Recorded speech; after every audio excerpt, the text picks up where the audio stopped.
Yeah, that's right. Hell has froze over. I am actually doing a WWE 205 review on this channel. Now, I decided to watch 205 Live tonight. Normally on Tuesdays I do a SmackDown Live review, but I got off of work real late, so I missed most of SmackDown. I caught the main event, like Ziggler versus Zayn, but I found out some of the things that were going to happen on the show. There's a fatal 5-way as the main event for Fastlane. AJ Styles, Ziggler, Zayn, Owens, and Corbin for the WWE title. They just love their fucking fatal 4-ways, 5-ways, 7-person chamber matches. I don't know why, but you could do a drinking game of how many of them we have seen this year alone. But this is not about that right now. This video is a 205 Live review recap for February 13th, 2018. We're continuing the very first round of the WWE Cruiserweight Championship Tournament. Overall, I'm going to say this. I thought tonight's show was a very solid show. I'm not saying it was bad or anything, but people have been saying that 205 Live, all of a sudden, since Triple H has taken over the show, it's been this complete 180, right? Like the last 2 episodes were, oh my God, different or great or awesome now. I'm not saying this show is bad, but it wasn't as strong as the last 2 episodes, I feel like. Tonight we had Akira Tozawa versus Mark Andrews. In the main event we had Drew Gulak versus Tony Nese. But as always, guys, give me your thoughts down below in the comment there. But your thoughts on tonight's episode, if you've watched it or not, and all that fun stuff. Or if not, over on Twitter at HeelSteven, where I tweet throughout Raw, SmackDown Live, NXT, apparently now 205 Live, and above all else, each and every single one of you mother flowers. So this show kicked off with Akira Tozawa versus Mark Andrews. I thought this match, for what it was a solid match. It just went way too fucking long. Way too long. And I'm not saying it's a bad thing. I'm not saying it is. But the fact of the matter is, hey, listen, it's a lot of... If I'm a fan sitting in that building and I sat through 2 hours of SmackDown Live, and now I'm sitting through, I don't know, a 12-minute match of the Mixed Match Challenge, and now I'm sitting through another hour of 205 Live, and I'm seeing this match, these two guys going at it back and forth, you know, just pouring their souls out, their hearts out in this match, and I'm sitting there, I'm tired as fuck.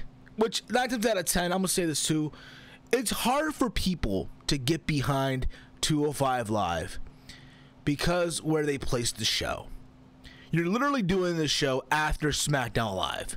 And like I said earlier, okay, if I'm a fan and I'm sitting there in that arena, okay, I sat through 2 hours of SmackDown Live, then I'm gonna sit through 12 or 14 minutes of the Mixed Match Challenge, right? And now you're gonna tell me to sit through another hour of Cruiserweight action. Holy crap, you're gonna kill me. You're literally killing me. Now, if you're a diehard wrestling fan, yeah, but we're getting more wrestling. It's good. Yeah, but fuck, I got work in the morning. I got school in the morning. I got to take my kid to school in the morning. You get what I mean? Like, it is one of those details and shit. This is why sometimes I really wish they took this whole tournament, this whole show as a whole. Either A, you do this show before SmackDown even goes live, or B, you find a way to get this show over to Full Sail University. Cause at least those fuckers at Full Sail that chant NXT and do these ridiculous 2 sweet counts and shit like that, at least those fuckers will appreciate this.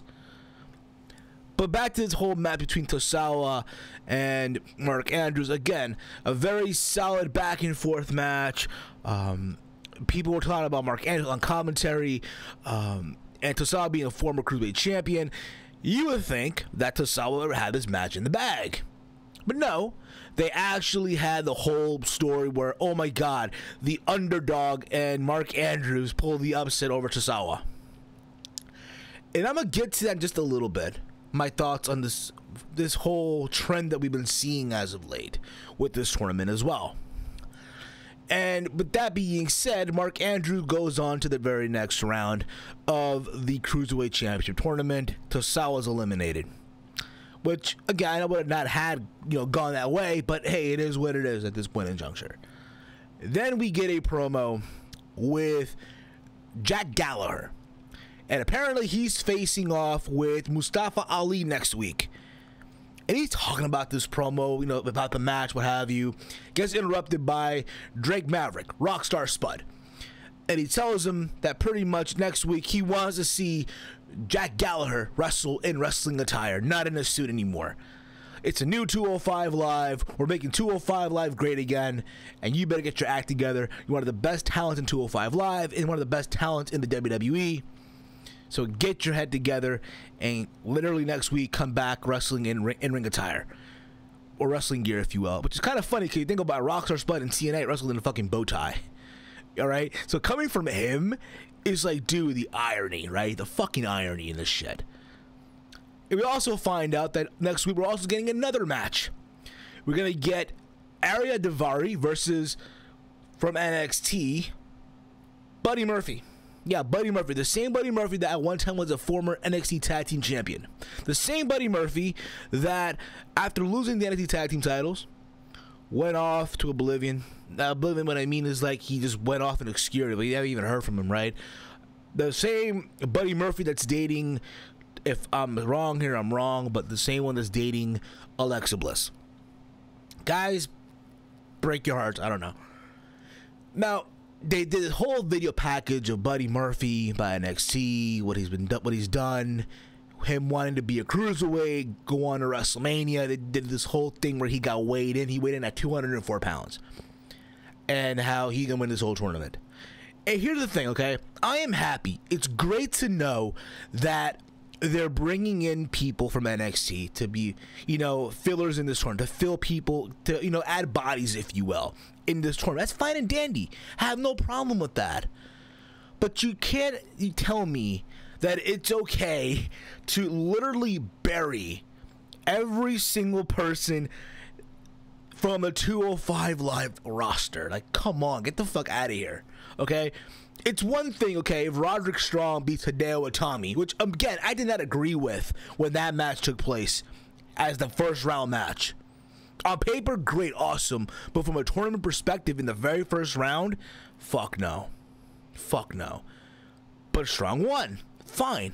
Fine and dandy. And now tonight, we had Mark Andrews, who's from the WWE UK, right? From the UK scene, whatever, right? Wrestled Pete Dunne, wrestled Tyler Bate, part of that UK tournament, right? Wrestled in NXT as well. You have him beat fucking Akira Tozawa, who's been forgotten, let's be real about it, but at the same time, hey, he's an established guy in 205 Live. He's a former Cruiserweight champion. And you have him lose to Mark Andrews. I wonder what's the pattern gonna be next week when Buddy Murphy goes on one-on-one with Arya Daivari. Oh, I know. Arya Daivari's gonna lose.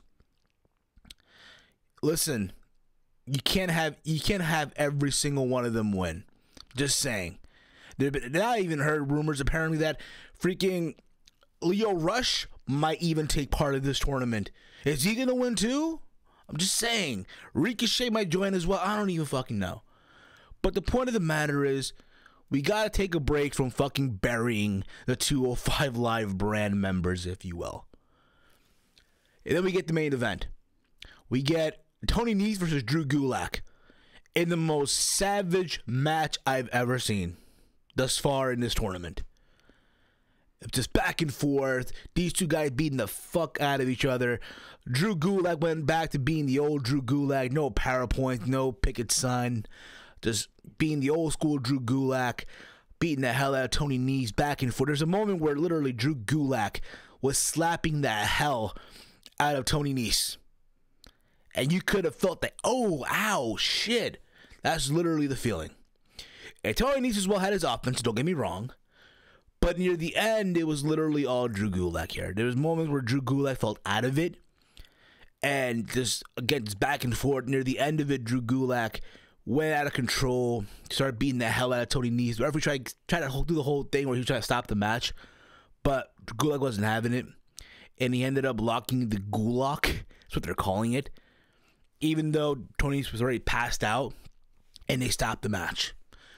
And again, it's all good all you want. It's a great match, My only problem, once again, the crowd did not give a flying fuck. Don't tell me, but people cheered, people were clapping. No, that's fine and dandy, but people were just sitting there with their hands folded. Because again, it goes back to what I was saying earlier, and I hate coming off like a broken record. People are going to be tired as fuck after sitting there for 2 hours. And then you got to have them watch a match for 12 minutes of the Mixed Match Challenge after watching SmackDown Live for 2 hours and then another hour of Cruiserweight action. No. This is why, again, you need to take this tournament either, or this whole show, period. Either A, you do this before SmackDown Live, or take it to Full Sail, where the fucks over there that do the stupid chants and shit like that are going to appreciate this match. But again, nonetheless, it was a very, very good match. All you want. I just feel like a different crowd would appreciate it more. Overall, that's my thoughts on 205 Live this week, guys. Give me your thoughts down below. What are your thoughts on 205 Live, if you enjoyed it or not? Follow me on Twitter at HeelSteven, where I tweet throughout Raw, SmackDown Live, NXT, and apparently now 205 Live and pay-per-views.